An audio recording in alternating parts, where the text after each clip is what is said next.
स्वागत है आप सभी का एक बार फिर से ज्योग्राफी विद रहमान सर के यूट्यूब चैनल पर। आज हम देखने जाएंगे बहुत सारे एमसीक्यूज़, मोस्ट इम्पोर्टेंट प्रश्न जो यूजीसी नेट और आगामी परीक्षाओं जिसमें भूगोल का ऐतिहासिक चिंतन पूछा जाता है उससे संबंधित है। तो हम शुरू करते हैं एमसीक्यू। तो पहला प्रश्न है, यूजीसी नेट की दृष्टि से बहुत इंपॉर्टेंट प्रश्न है ये। आप देख रहे हैं ज्योग्राफी विद रहमान सर के यूट्यूब चैनल पर। पहला प्रश्न है, उच्चावच वायुदाब जलवायु में संबंध स्थापित करने वाला पहला विद्वान कौन सा था? तो सबसे पहले जो उच्चावच वायुदाब और जलवायु के बारे में जिस विद्वान ने बताया था, आपको पता लगाना है कि वो इनमें से कौन सा है। कैप्टन कुक था, मैगेलन था, वास्को डी गामा था या हम्बोल्ट था? तो देखिए, कैप्टन जेम्स कुक ये नाविक था, मैगेलन भी यही था और वास्को डी गामा ने भी जो है खोज और पुनर्जागरण युग वाले थे। लेकिन हम्बोल्ट विद्वान जो है ये पोलिमित था, यानी कि बहुज्ञानी था। इसी ने सबसे पहले उच्चावच वायुदाब और जलवायु इन तीनों में संबंध स्थापित किया था। तो इसका सही आंसर क्या हो जाएगा? हम्बोल्ट। आगे देखते हैं। इन प्रश्नों का आप दोबारा से भी देखेंगे, ठीक है ना। अगर आपके अभी गलत हुए हैं तो आगे आपके सही हो जाएंगे, दोबारा से भी आएंगे, टेंशन मत लीजिए आप। मर्केटर प्रक्षेप की रचना किसने और कब की? तो देखिए, गैलीलियो ने समर्थन किया था केपलर महोदय का, और केपलर महोदय ने भी ये बात क्या बताई थी कि पृथ्वी ब्रह्मांड के केंद्र में है, इस तरीके से इन्होंने बात बताई थी। और जियोड पृथ्वी को बताया था कि गोलाकार नहीं बल्कि एक अंडाकार पथ पर पृथ्वी चक्कर काटती है। और मैगेलन महोदय ने यात्राएं की थी। जिरार्डस ने जो है सबसे पहले 1569 में मर्केटर प्रक्षेप की रचना की थी। इनका पूरा नाम भी जिरार्डस मर्केटर था, ठीक है। मैंने आपको सभी लिखवाए। अगर आपने 6 क्लासें या 7 क्लासें जितनी भी हमने ली है, ईमानदारी के साथ अगर उसको आपने पढ़ा होगा तो निश्चित रूप से आपने दोनों सवालों के सही जवाब दिए होंगे और आगामी सवालों को भी देंगे आप। अगला प्रश्न है, रोजर्स बुक जो किताब अल रुजारी के नाम से भी जानी जाती है, किताब किसकी है? देखिए, अल बरूनी की ये किताब नहीं है, इब्न हाकल की ये किताब नहीं है, अल मसूदी की नहीं है, तो किताब किसकी है? अल इदरीसी की है, ठीक है ना। इसने चांदी के ढाल पर सबसे पहले विश्व का मानचित्र बनाया था और टोलमी की पुस्तकों का अनुवाद भी इसी ने किया था। अल इदरीसी महोदय किताब अल रुजारी पुस्तक के लेखक है, ठीक है। अरब भूगोलवेत्ताओं में है ये। आगे देखते हैं, कानून मसूदी, अल कानून अल मसूदी ये पुस्तक है। देखिए, मैंने आपको कई बताया था उस दौरान भी जब मैं पढ़ा रहा था कि अल मसूदी किताब जहाँ आ जाएगी तो अल मसूदी किताब नहीं होगी, ठीक है ना। अल मसूदी ने नहीं लिखी है ये किताब, अल बरूनी ने लिखी है, ठीक है ना। अल मसूदी अरब भूगोलवेत्ताओं में अरब का हेरोडोटस कहलाता है, बहुत बड़ा विद्वान है। उसी के नाम से इसने किताब लिखी थी, अल बरूनी ने। अल बरूनी 11वीं शताब्दी में आया था, 11वीं सदी को अल बरूनी की सदी भी कहते हैं, ठीक है ना। तो किताब अल कानून अल मसूदी का लेखक कौन है? अल बरूनी। आगे देखते हैं, बहुत अच्छा प्रश्न है। अटलांटिक महासागर को काला और हरा महासागर किसने कहा है?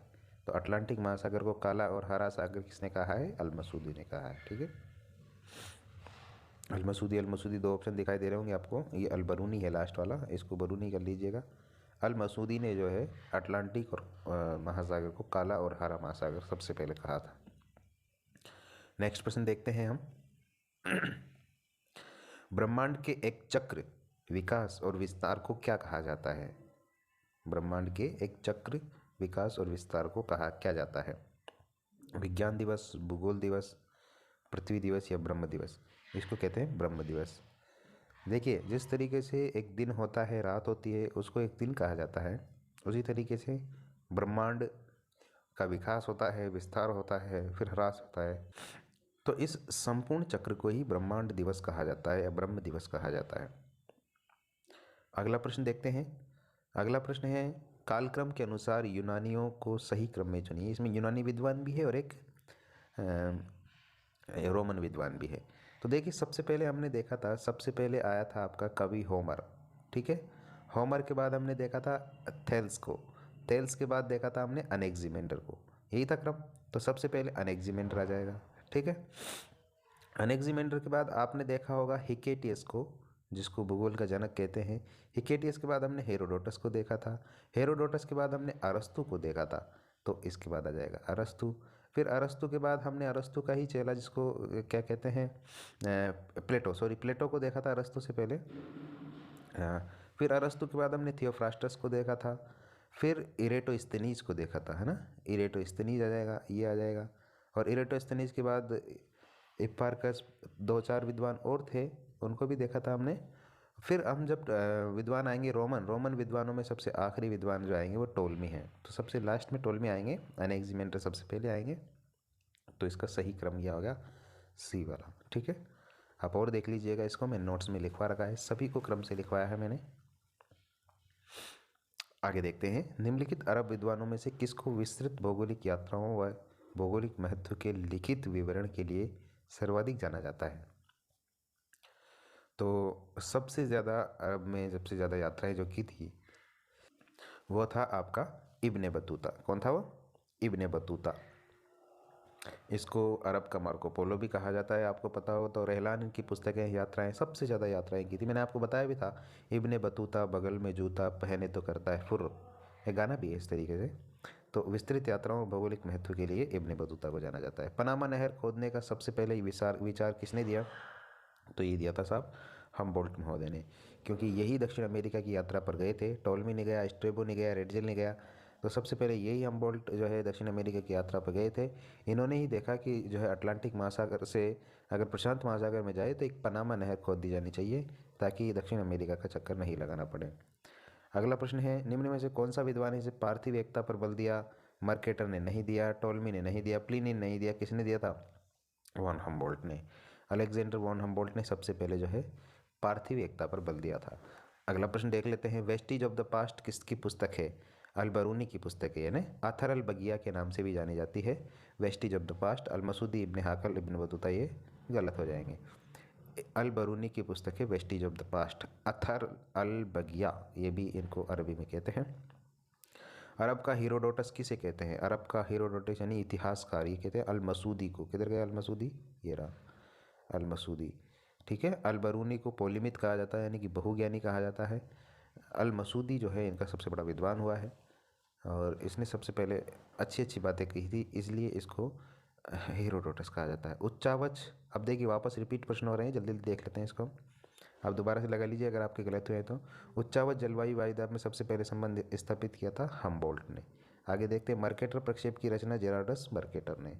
नेक्स्ट प्रश्न है, रोजर्स बुक अल रुजारी पुस्तक किसने लिखी थी? अल इदरीसी ने। कानून अल मसूदी की लेखक कौन है? अल इब्ने बतूता। अल कानून अल मसूदी की अल बरूनी है, ठीक है, इसके है अल बरूनी। यहाँ पे अगर इसका ऑप्शन नहीं है, ये रहा, दिखाई देगा ना, अल बरूनी, ये रहा, ठीक है। आगे देखते हैं, अटलांटिक महासागर को काला और हरा महासागर किसने कहा था? अल मसूदी ने कहा था। आगे प्रश्न है, ब्रह्मांड के एक चक्र विकास विस्तार को क्या कहा जाता है?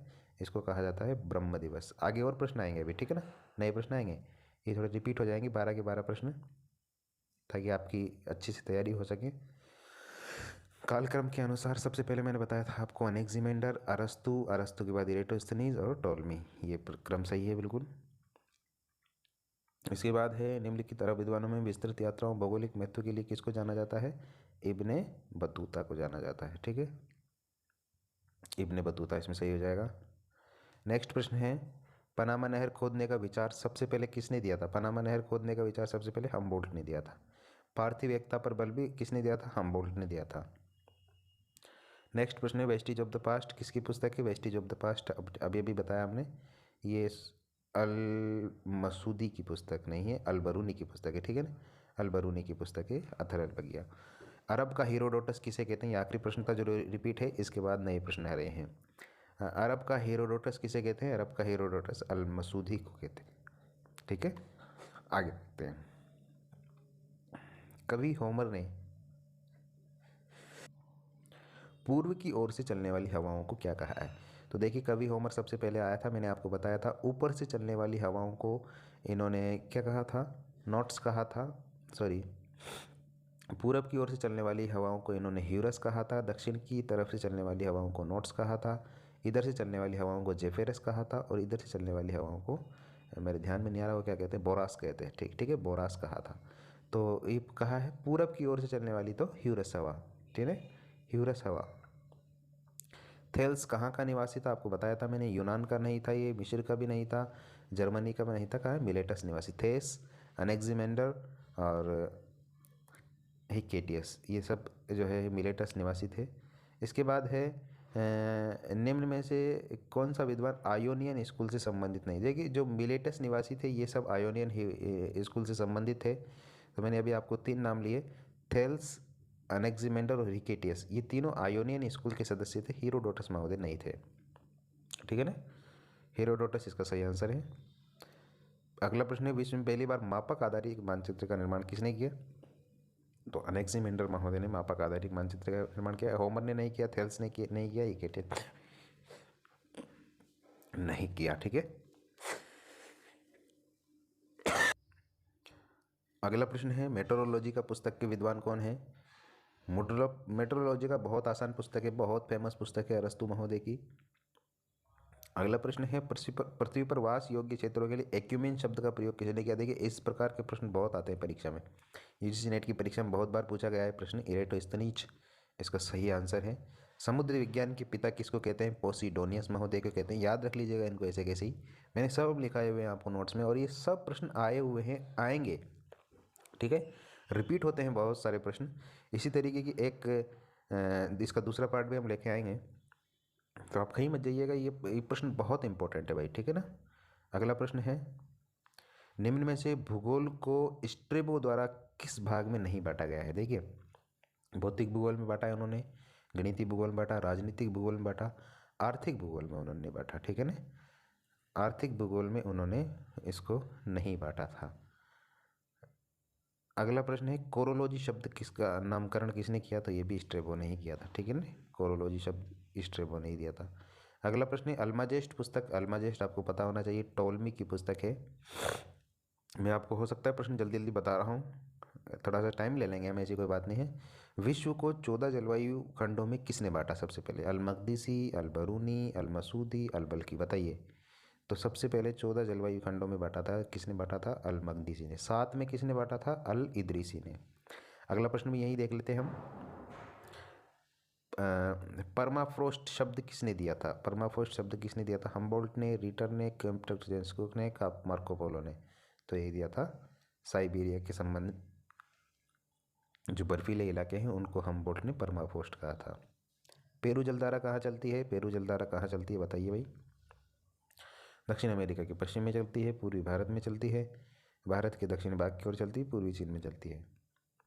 तो पेरू और हम्बोल्ट की जलधारा दक्षिण अमेरिका के पश्चिम में चलती है। देखिए इस तरीके का आपका दक्षिण अमेरिका महाद्वीप है ऐसा, यहाँ पर ये इस तरीके से जलधारा चलती है ऊपर की तरफ यहाँ से, इसको कहते हैं पेरू और हम्बोल्ट की जलधारा, ठंडी जलधारा है। भारत का भूगोल प्रादेशिक पुस्तक किसने लिखी। तो देखिए भारत का भूगोल जो पुस्तक थी, भारत का भूगोल प्रादेशिक भूगोल, रीजनल ज्योग्राफी ऑफ इंडिया, ये लिखी थी रामलोचन सिंह, RL सिंह ने। ठीक है, अगली पुस्तक, अगला प्रश्न है आपका, निम्न में से कौन सा ज्वालामुखी तीव्र प्रकार का नहीं, तीव्र प्रकार का ज्वालामुखी है। तो देखिए हवाईयन तुल्य सबसे मंद गति से चलने वाला है, पिलियन तुल्य सबसे तीव्र गति से, स्ट्रोम्बली भूमध्य सागर का प्रकाश स्तंभ, वाल्केनी तुल्य ये भी तीव्र है। तो सबसे तीव्र इसमें पिलियन तुल्य है। इसको अगर वरीयता देंगे हम तो सबसे मंद गति का ये है, पहले गियर में ये चलता है ऐसे समझिए आप, स्ट्रोम्बोली दूसरे गियर में, वाल्केनो तुल्य तीसरे गियर में, और चौथे गियर में कौन सा चलता है, पिलियन तुल्य। बहुत विस्फोट होता है इसमें, क्षति भी होती है। ये क्या नाम से अपना कैरेबियन द्वीप जो है उसके आसपास पिलियन तुल्य ज्वालामुखी ज़्यादा पाए जाते हैं। नीचे पुस्तक है अगली, हिकेटियस की पुस्तक कौन सी है। हिकेटियस की हिस्टोरी का पुस्तक है, जस्पीरिडस है, जलवायु विज्ञान है, मेट्रोलॉजी का है। देखिए हिस्टोरी का तो आपकी हेरोडोटस की है, ये प्रश्न नहीं है।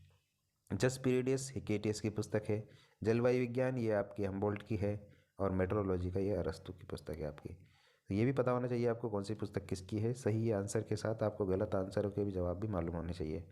निम्न तथ्यों का पहचान करो। अब देखिए यहाँ तथ्य की पहचान करनी है हमको, सही तथ्य कौन सा है इसमें।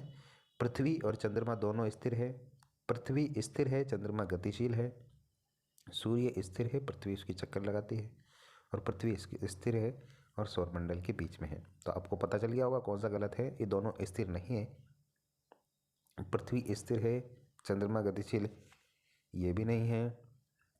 सूर्य स्थिर है, पृथ्वी इसके चक्कर लगाती है, ये बिल्कुल सही है।